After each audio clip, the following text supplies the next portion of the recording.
Hola, esta es la Escuela Teológica Bautista de Huentitán el Alto. Mi nombre es Rebeca Hernández y vamos a dar inicio con una oración. Padre bendito, gracias te damos porque podemos estudiar tu palabra y en esta ocasión hablar de la iglesia. Te pedimos tu dirección para poder aprender el tema de hoy y recibir tu dirección en ello. En el nombre de Cristo Jesús nuestro Señor, te lo pedimos. Tenemos entonces que esta es una escuela teológica bautista y estamos en esta ocasión en la clase de eclesiología.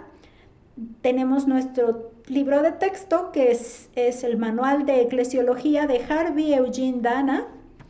Y este libro tiene dos secciones, dos partes. La primera se titula Historia de la idea iglesia, el concepto, la idea.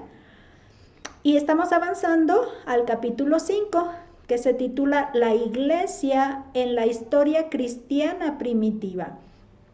En el capítulo anterior trabajamos la parte de la iglesia en la literatura cristiana primitiva. Ahora vamos a ver la parte de la historia.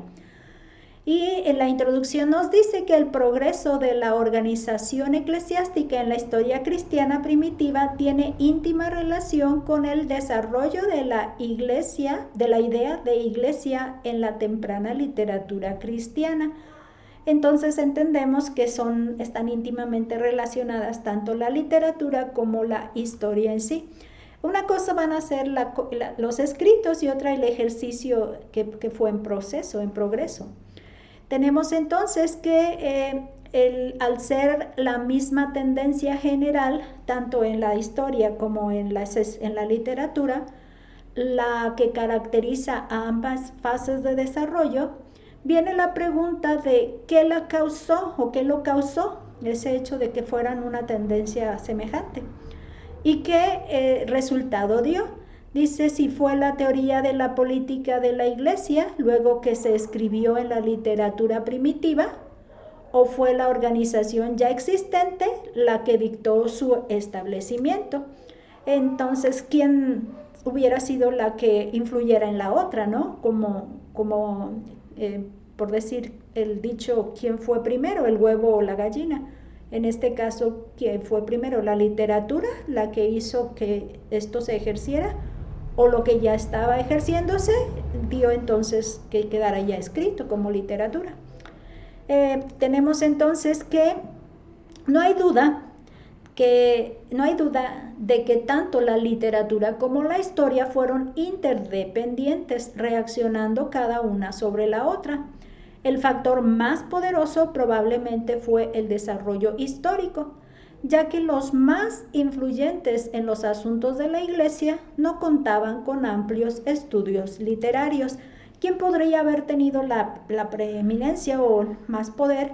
Pues la parte del ejercicio cotidiano de las iglesias, que en este caso viene a ser la parte del desarrollo histórico.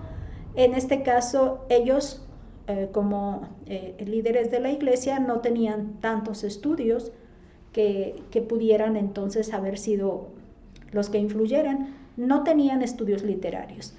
¿Qué pasa entonces? Por el otro lado, los testigos, por el otro lado, los teólogos más eminentes aceptaron la organización de la iglesia tal como estaba. Como ejemplo está Orígenes, que se dedicó a escribir contra la herejía y la filosofía pagana, y a su exposición de las escrituras, dando poco tiempo a asuntos eclesiásticos. Entonces los que eran eruditos se dedicaron a escribir sobre contraatacar la herejía y las filosofías paganas, y sobre la cuestión de la organización de la iglesia no se metieron, la tomaron tal como estaba. Entonces fue esta la razón que no fue tanto la literatura la que hubiera influido, sino que más bien la escribieron ya. Hay un repaso para iniciar este estudio, es el repaso del gobierno apostólico eclesiástico, es decir, la manera en la que ellos lo pensaron desde su origen, y hay que repasarlo. Dice que para hacer un ensayo completo de la política de la iglesia en la historia cristiana primitiva, se hace necesario un breve resumen de la forma apostólica de organización, como ellos lo pensaron. Aquí es como se resume. Dice las iglesias organizadas por los apóstoles fueron puramente asambleas locales. Solo los bautizados en profesión de su fe en Cristo formaron parte de ellas, y su forma de gobierno era congregacional. Tenían 2 grados de oficiales, ancianos u obispos y diáconos, y practicaban solo el bautismo y la cena del Señor como ordenanzas. Estos serían los componentes de esta iglesia que ellos ejercieron o fundaron o originaron. Y dice que en menos de 5 siglos, el tipo simple de organización de la iglesia se había transformado en la supremacía monárquica de la Roma papal. Y viene ahora la revisión breve del progreso de este desarrollo. Aquí se mencionan en este segundo punto esos factores que se dieron en el desarrollo del eclesiasticismo. Dice que en este desarrollo hubo 3 fuerzas que operaron conjuntamente.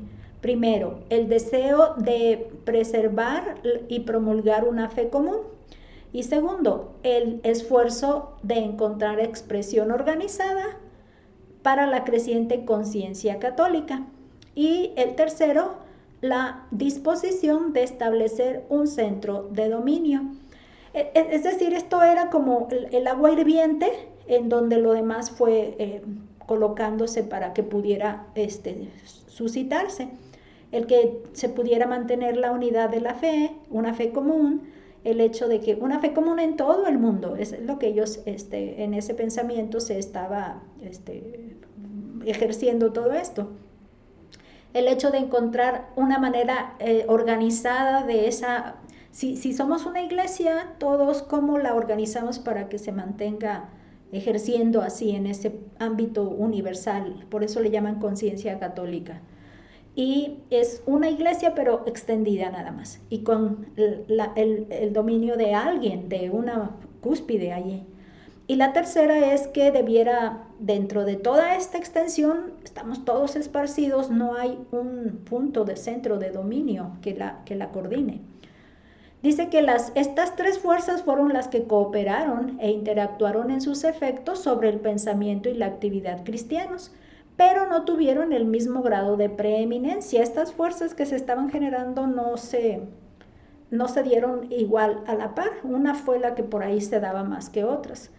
La primer confrontación que tuvieron estas fuerzas fue la confusión de ideas en la interpretación de sus hechos fundamentales. Por ejemplo, aquí dice la iglesia, dice la necesidad de una fe común. Este es un hecho. Tenían ellos una necesidad ahí, veían que necesitaban una fe común. Entonces, ¿qué los mueve? Dice que los lleva a un intento de unir todas las fuerzas, estas que se están acá moviendo, y esto da como resultado una conciencia católica. Este deseo de hacer esa unidad empieza a darles esta otra generación donde empieza la confusión. Hay que hacerlo entonces visible, palpable, y mantener esa unidad física, diríamos, más que espiritual.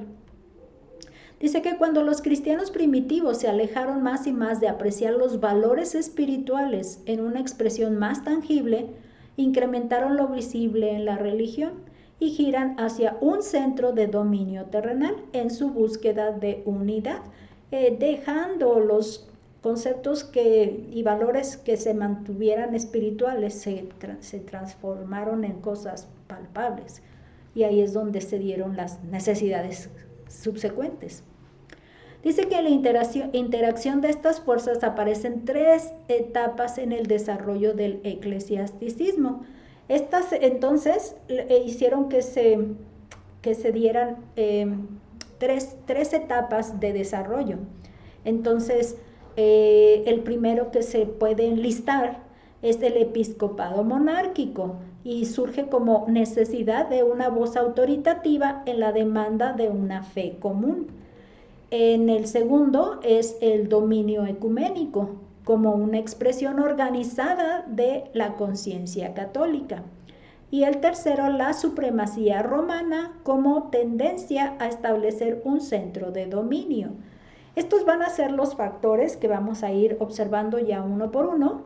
Y hay algo que yo necesitaba tener claro, porque pues yo nací en una iglesia bautista, mis papás fueron bautistas, por lo que no tengo mucho conocimiento de cómo funcionó y cómo actualmente pudiera funcionar la iglesia católica. Entonces, la parte que me llama la atención es esta palabra ecuménico, y entonces me fui a investigar a internet y encontré que en el contexto católico, ecuménico significa la tendencia o movimiento que busca la unidad entre todas las iglesias cristianas. La palabra ecumenismo proviene del griego oikoumene, que significa todo el mundo habitado. La Iglesia Católica tiene un punto de vista tradicional sobre el ecumenismo, conocido como la unión de la cristiandad. Este punto de vista sostiene que todas las comunidades eclesiales cristianas que no son católicas están destinadas a volver a la unidad de la Iglesia Católica. Entonces, ese sería el concepto que busca que todas se integren en el liderazgo de la Iglesia que ellos dirigen. Vamos a ver entonces estas 3 etapas de desarrollo. Esos factores que vimos nos llevan ahora a estas 3 etapas de desarrollo y se veían como fuerzas. Entonces vamos aquí a estas etapas de desarrollo, que dice que estas etapas se entrelazan una con la otra. No pueden definirse en periodos cronológicos, ya que sus factores distintivos interactúan entre sí.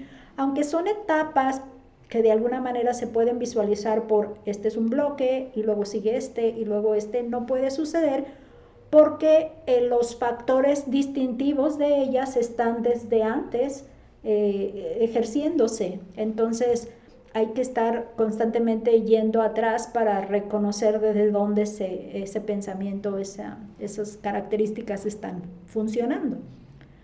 Dice que para presentar sus características y resultados se pueden situar la primera, cubriendo un periodo de 200 años, del año 100 al 300, la segunda del 300 al 440.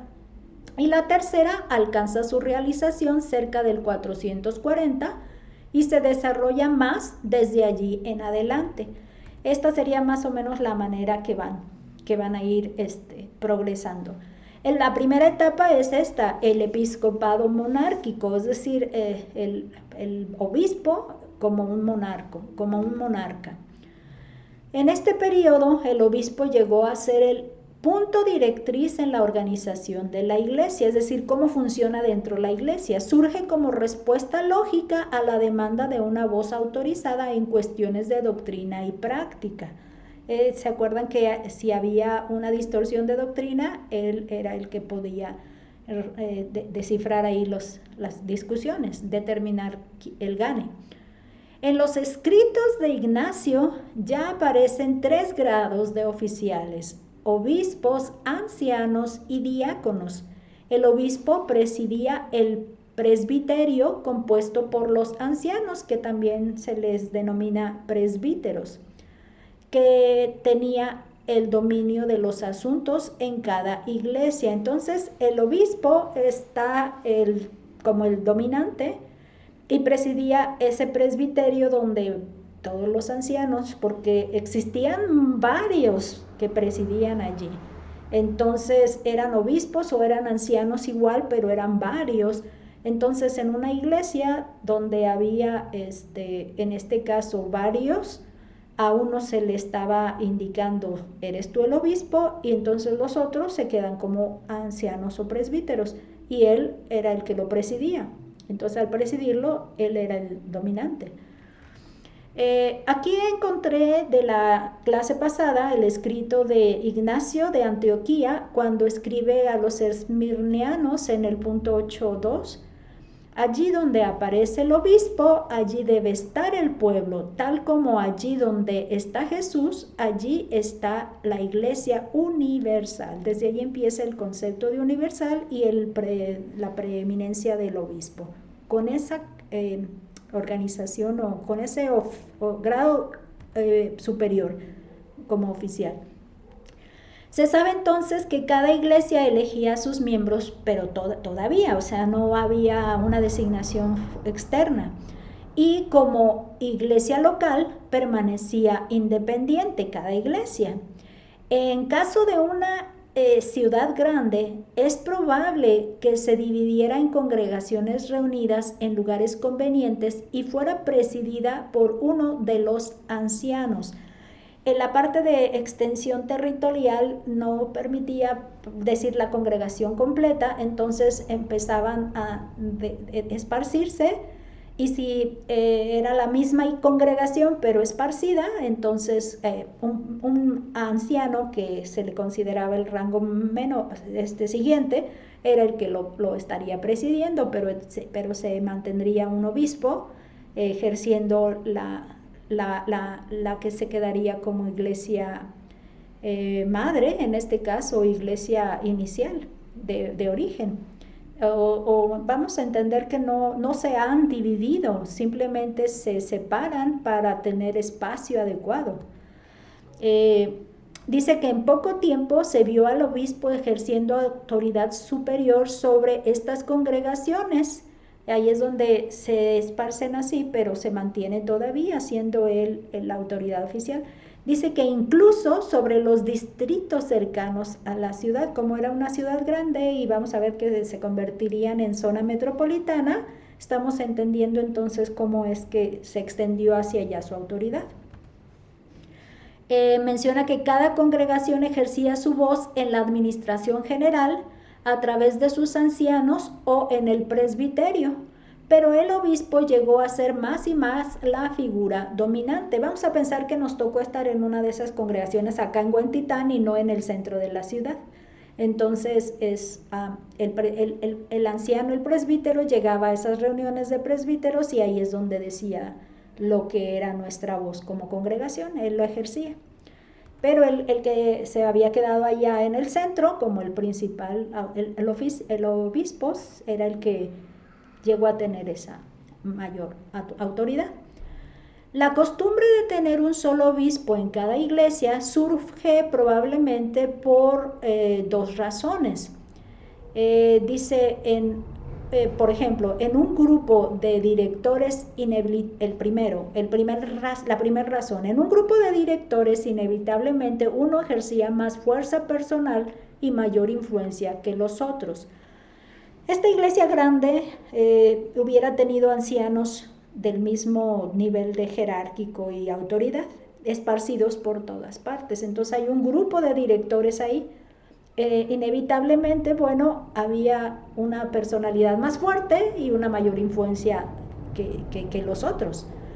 Dice que su misma personalidad dominante le daría una posición de primacía y finalmente el reconocimiento de el obispo entre los obispos. Si era un lugar superior, apropiadamente se le llamó obispo, que significa sobreveedor. Y los otros integrantes del presbiterio fueron designados ancianos.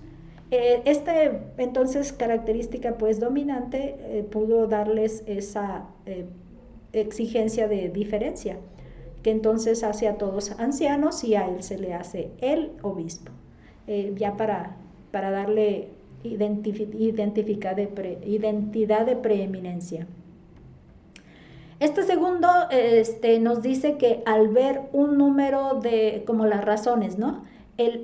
Al haber un número de directores y maestros de igual importancia y autoridad, las opiniones sobre los asuntos doctrinales fueron diferentes y fueron causa de confusión.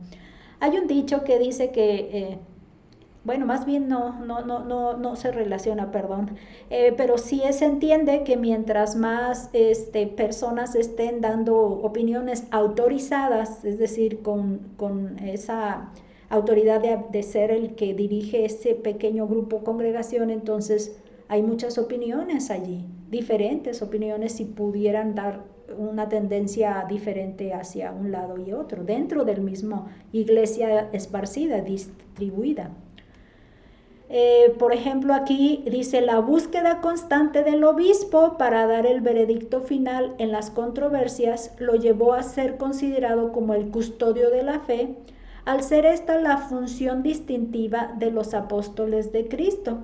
Ellos fueron considerados los sucesores de los apóstoles divinamente nombrados.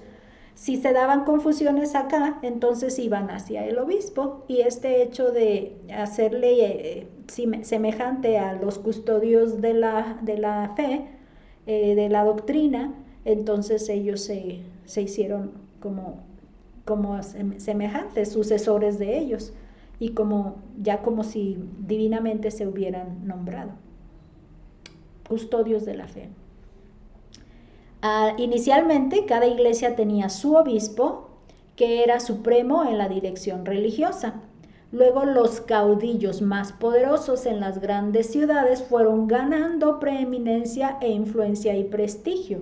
Entonces, el hecho de que pues decíamos, el del centro, que no se mantuvo allá, y nosotros los de acá de Huentitán no teníamos nuestro obispo, pero aquel fue ganando más influencia y preeminencia porque eran más como caudillos de la fe, ¿no? De defensa, y eso fue lo que los empezó a ser más notorios, con influencia y prestigio. Si lo que hubieran determinado hubiera dado ese convencimiento certero. Dice que entonces así surge el obispo metropolitano. Sí, de hecho así se llama acá nuestra ciudad, ciudad metropolitana. Cuando las iglesias de villas y pueblos van en busca de los obispos en preeminencia para consejo y arbitraje de las cuestiones difíciles. Ahí es cuando surge, cuando empiezan a buscarlos para que sean los que den consejo y arbitraje en las cuestiones difíciles. Estos pues se aseguraron predominio. Esta fue la razón que la gente los buscó, y entonces ellos se mantuvieron como predominantes, ese predominio. Los editores del libro de Eugene, de Dana, están dando esta nota. Dice: los eruditos de hoy se han dado cuenta de que los términos obispo metropolitano y arzobispo describen el mismo puesto en el cristianismo. Se usaba obispo metropolitano en las iglesias orientales, mientras que las iglesias occidentales usaban la palabra arzobispo. El puesto del patriarca se desarrolló luego como una posición de más autoridad que la del metropolitano o arzobispo. Esto es lo que nos explica de cómo pudiera no ser reconocido acá, porque somos occidente nosotros, el concepto de metropolitano, pero sí de arzobispo, obispo metropolitano y no arzobispo. Esta sería la explicación. Nos menciona que con el propósito de una organización más efectiva, Constantino dividió el Imperio Romano en 4 grandes divisiones, en 4 ciudades, llegando a ser capitales de estas provincias o prefecturas. Estas fueron Roma, Constantinopla, Alejandría y Antioquía. Y menciona que en poco tiempo los obispos de estos centros políticos tuvieron influencia preeminente y fueron conocidos como arzobispos o patriarcas, porque eran las ciudades políticas, de centros políticos. Entonces su presencia allí como el encargado de la iglesia en esa ciudad, en ese lugar, les hizo ser más reconocidos ahí, obispos, patriarcas, porque es una extensión territorial mayor la que cubrían. Desde el punto de vista político les dio esa extensión. Entonces menciona: al obispo de Jerusalén también se le concedió este lugar de patriarca por su papel en la historia cristiana, llegando así a ser así 5 en el mundo cristiano, 5 de los centros políticos y 5 de estos patriarcas. En este periodo no se desarrolló estrictamente el espíritu y método sacerdotal, que se le denominaría sacerdotalismo, pero pronto se fue considerando al clero como el que posee una función mediadora entre Dios y la gente. Es algo que se fue progresivo, ¿verdad? Todavía no surge este concepto de sacerdotalismo, pero ya está gestándose ahí. En el tiempo de Ignacio ya se insinuaba esta tendencia de exclusividad, solo él y Dios nos unen. Él nos dio el clero y Dios, y la gente, bueno, el clero une a Dios con la gente, así. Dice que gradualmente el obispo iba asegurando un monopolio en ministerios que aumentaron su dominio e influencia. Se le empezaron a asignar ministerios exclusivos y esto pues les engrandece. Aquí hay algunos ejemplos. Al obispo se le asignó la autoridad final en los ritos de la confirmación, que es la recepción de miembros en la iglesia, y la ordenación, que es la instalación de los oficiales de la iglesia. Nada era válido sin su veredicto. Con ellos tuvieron un excesivo poder sobre el clero y la gente, entendiendo clero el grupo ya de ancianos, este concepto. Entonces, un obispo sobre todos los demás, del clero y la gente. Ahora vamos a otra etapa. Esta sería la etapa primera, donde se tiene al episcopado como monarca, uno solo en la cúspide, ¿verdad? Acá ahora vamos a ver la dominación ecuménica, es decir, de la extensión territorial, ¿verdad? Dice que para el año 300, por más de un siglo, las fuerzas del pensamiento y la influencia venían desarrollando la dominación ecuménica. Al término del segundo siglo, Ireneo abogó por la autoridad de la Iglesia Católica como la divinamente nombrada guardiana de la fe. Nos hace regresar, como hacíamos mención, a este tiempo del siglo segundo, que ya está terminando, y con lo que Ireneo estuvo escribiendo en su literatura. También me dio la oportunidad de buscar en la clase pasada alguno de estos escritos, y me traje de la tercera parte en el 24.1, que enfatizaba el sacerdotalismo y jerarquía, que menciona así contra las herejías de Ireneo. Dice que de no participan quienes no se unen a la iglesia, sino que se privan a sí mismos de la vida por su mala doctrina y pésima conducta. Pues donde está la iglesia, ahí se encuentra el Espíritu de Dios, y donde está el Espíritu de Dios, ahí está la iglesia y toda la gracia, ya que el Espíritu es la verdad.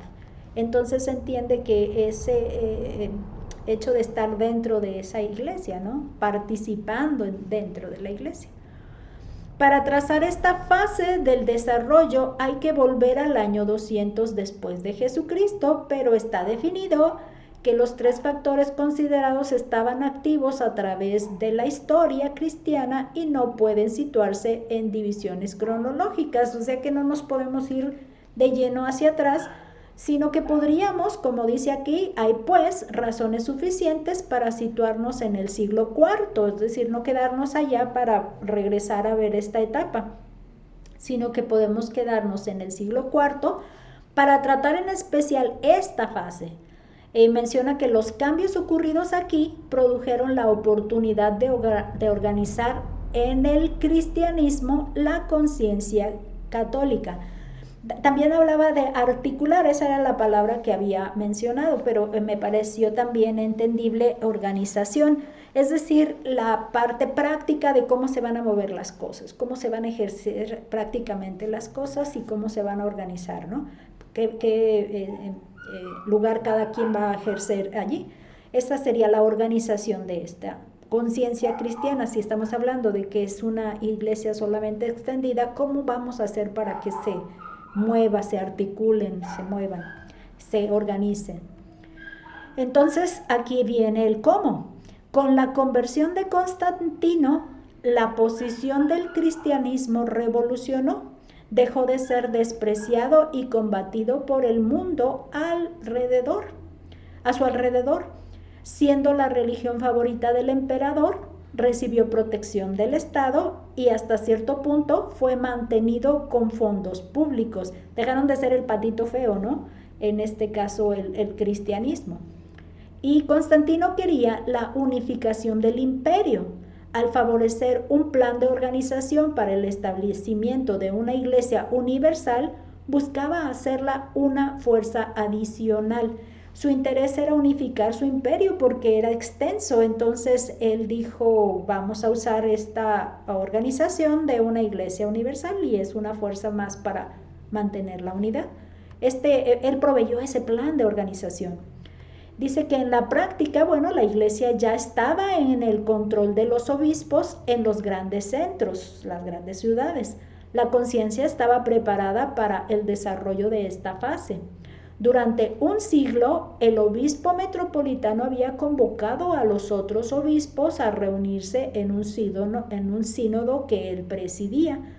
Este ejercicio del centro citaba a todos los de las colonias colonias alrededor, y entonces ya se empezó a ejercer esto por un siglo completo.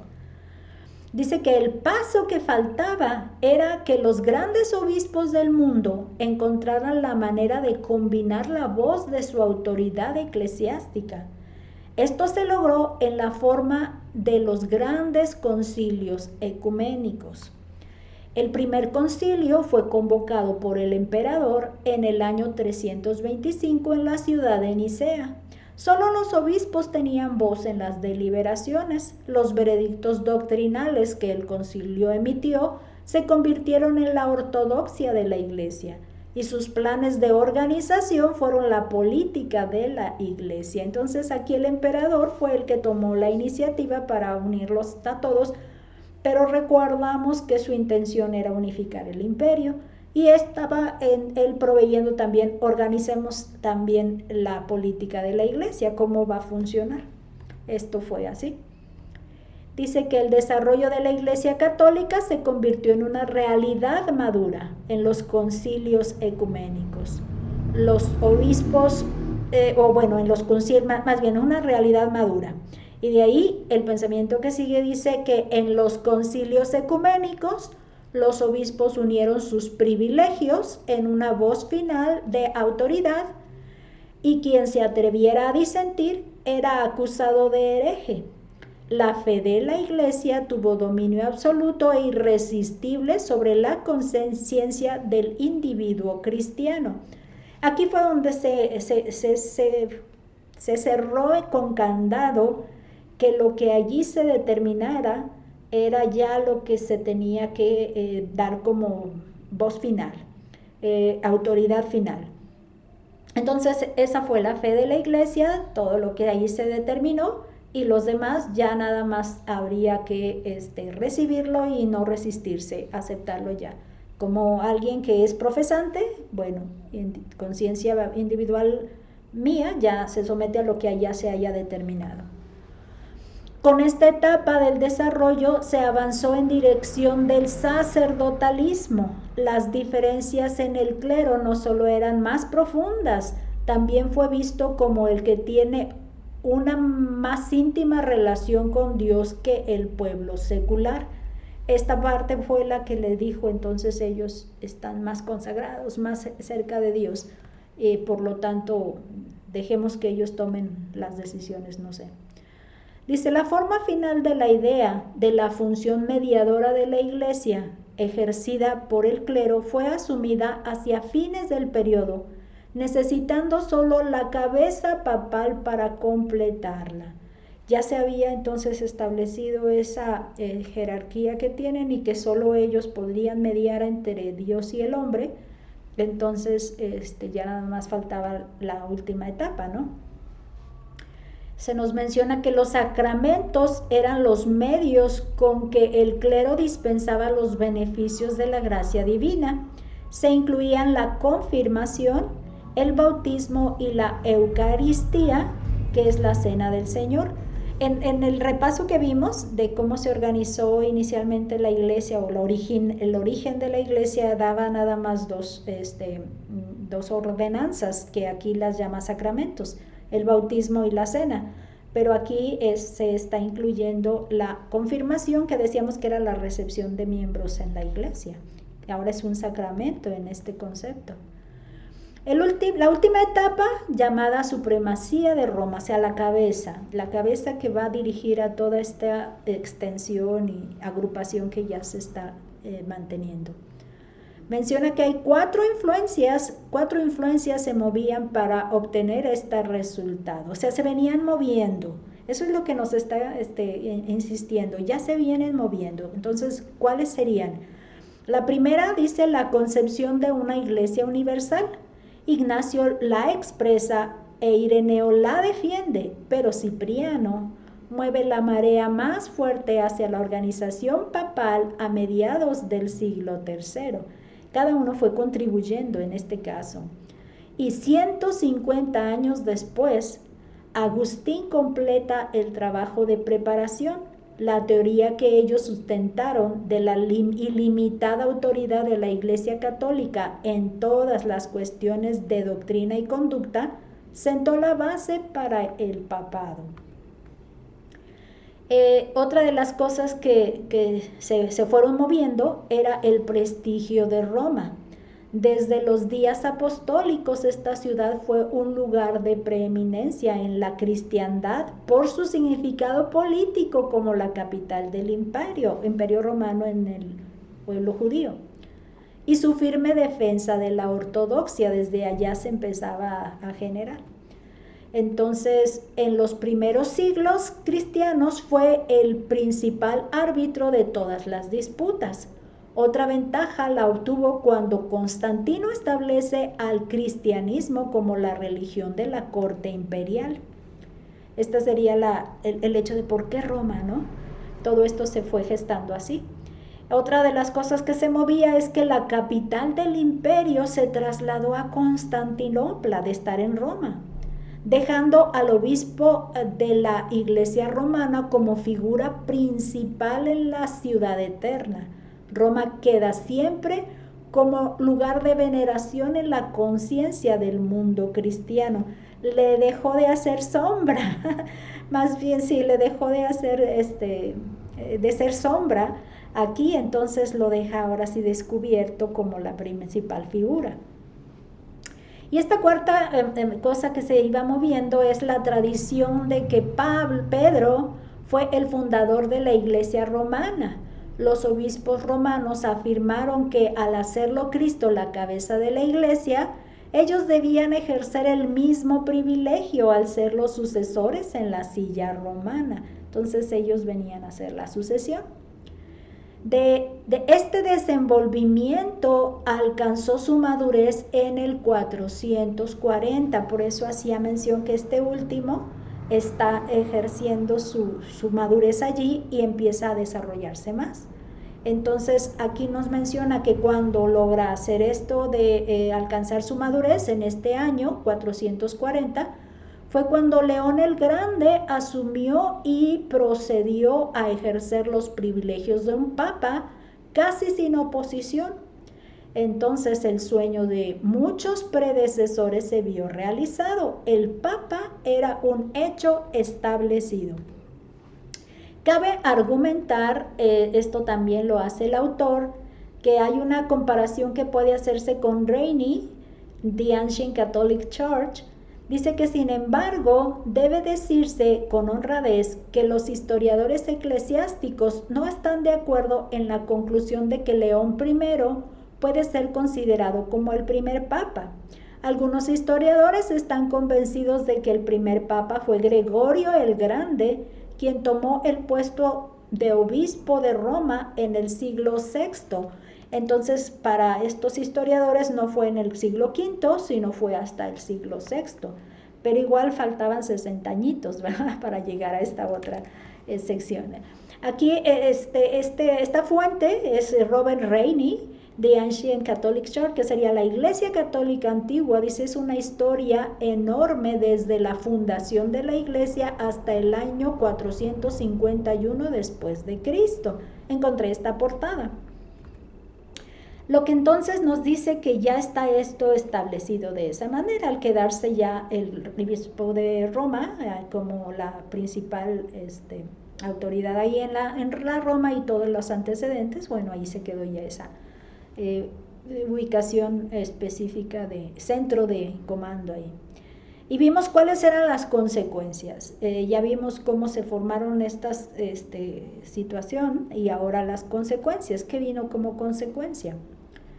Y aquí menciona que la Iglesia Católica Romana, porque ahora ya está así, romana, tuvo su realización en la inauguración del papado.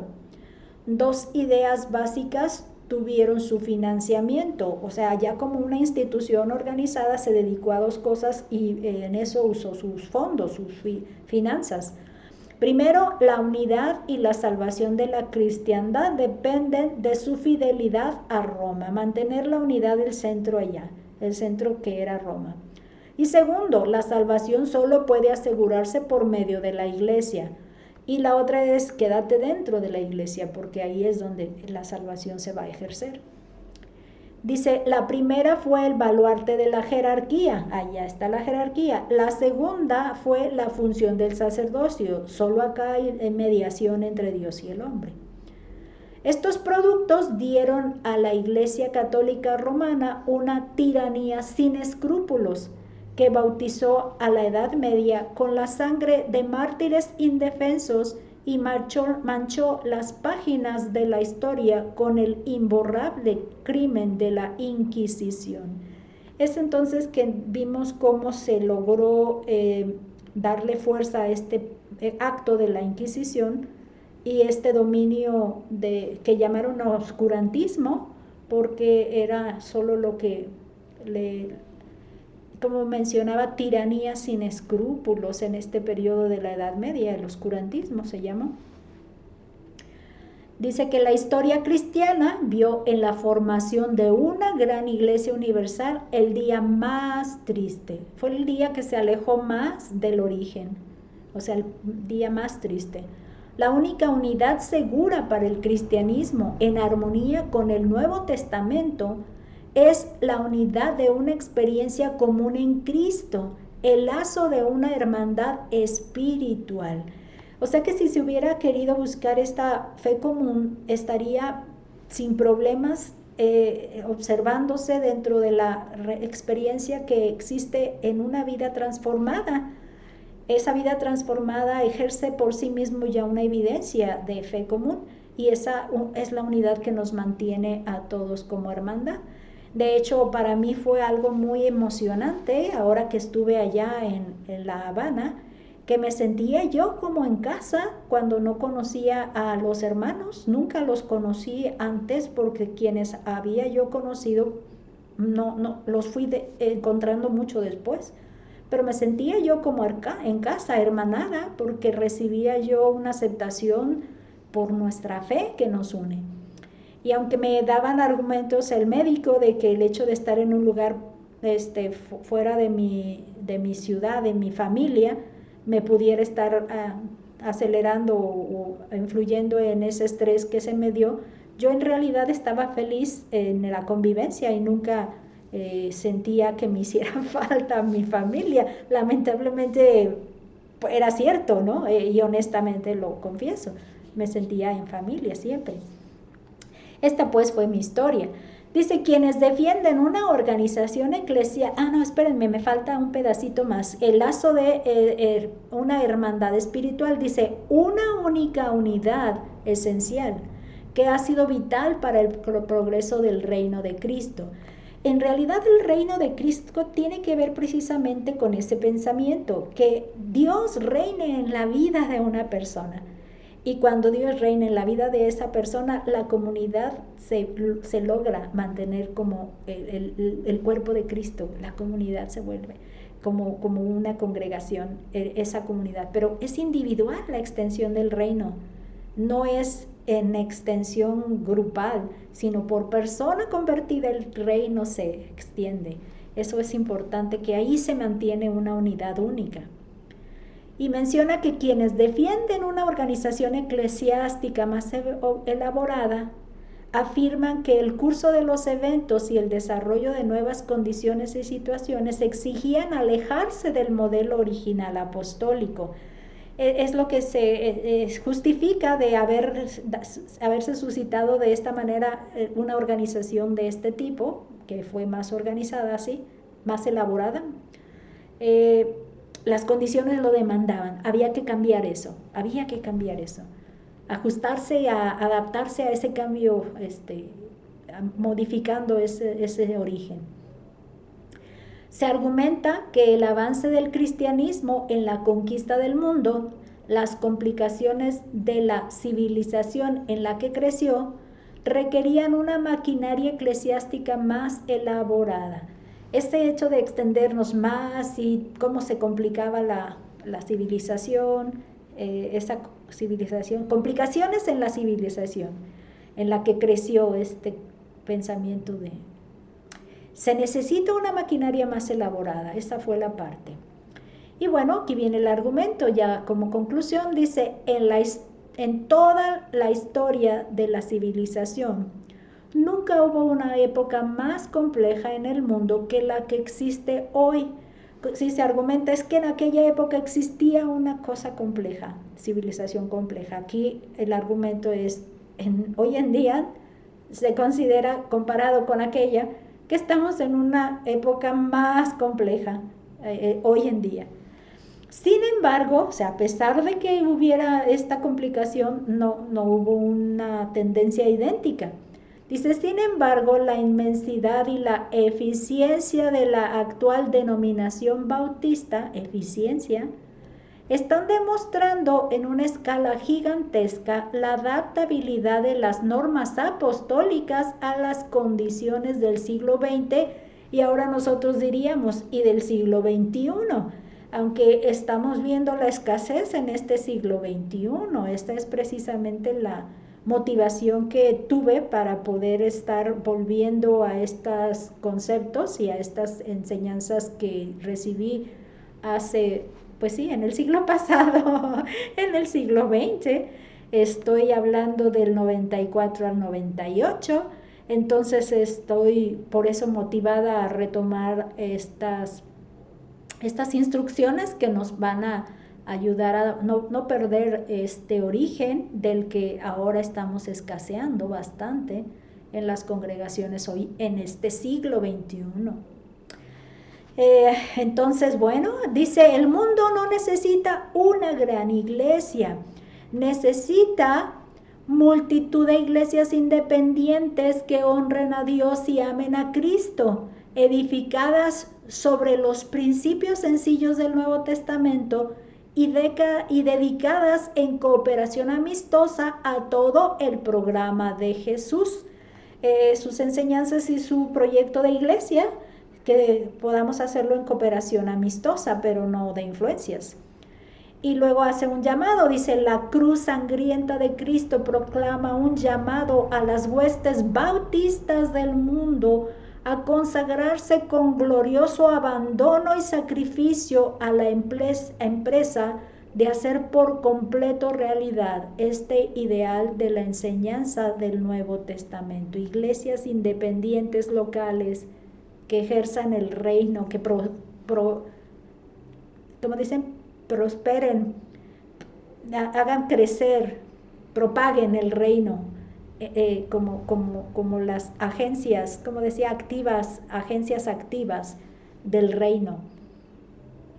Dice, esto solo puede cumplirse por una lealtad inclaudicable de nuestras propias convicciones, por un respeto amable a las convicciones de otros, por la entrega de nuestro dinero en millones y por la decidida rendición de nuestras vidas para marchar hacia adelante con rostros levantados y corazones valientes bajo la bandera carmesí de la cruz.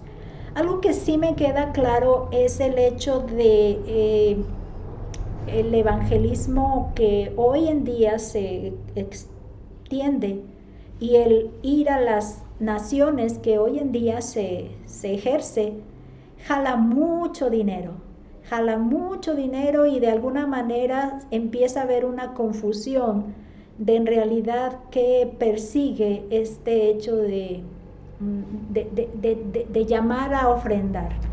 Entonces, la parte que me queda claro con este pensamiento que estoy ahora ya concluyendo es que el evangelismo como algo a extendernos, como hablar el mensaje solamente, no es en sí la fuente original de lo que Dios, Jesús quiso como su plan.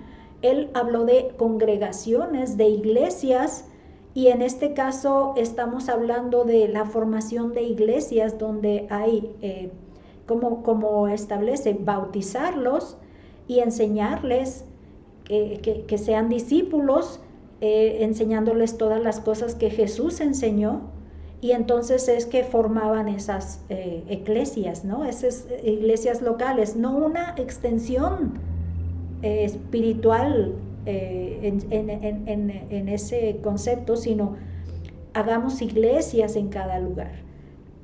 Formemos discípulos como iglesias locales, porque ese era el pensamiento de Jesús. En esto sí me queda claro. Entonces, yo estoy entendiendo más que ir a evangelismo, entonces habrá que ir a fundar iglesias. No solo a evangelismo, sino a fundar iglesias, que no nos quite del pensamiento esta meta final, fundar iglesias con miembros, con discípulos, que sean locales y que ejerzan el reino, el reino y la propagación del reino. Pues es el final esta es la diapositiva final ya de este tema. Es más corto que los otros, pero igual no quise abarcar más que y aquí recordarles que estamos tratando de ver un cuestionario por cada capítulo, y aquí hubo un capítulo largo, el 2, que se incluyeron 2 cuestionarios, lo que nos hace que este capítulo tenga como cuestionario para contestar el número 6, y aquí lo voy a dejar donde estoy subiendo este video en YouTube, mi canal, o en mi cuenta de Facebook, para que lo descarguen y puedan revisarlo y puedan entender un poquito mejor cada concepto y cada etapa. Estamos hablando de la historia de la iglesia en la historia cristiana. Y bueno, vamos a ir avanzando. Esperemos entonces que pueda ser de bendición para ustedes, y nos vemos a orar. Vamos a orar para despedirnos. Gracias, Padre, te damos por la oportunidad de conocer, yo en especial, lo que no me había tocado conocer por experiencia. Te pido ayuda para poder encontrarle sentido práctico a estas enseñanzas, y que podamos en este siglo XXI regresar a ese origen que tú estableciste a través de Jesús cuando Él estuvo entre nosotros. Padre, que seamos iglesias que prediquen tu nombre, que hablen de tu reino y la extensión de tu reino aquí en la tierra, Padre. Y estas iglesias, estas asambleas locales, comunidades locales, pudieran entonces ejercer esa, como menciona, agencia activa que propaga tu reino, Padre. Te pedimos esta ayuda y esta dirección en Cristo Jesús. Amén. Nos vemos en una próxima.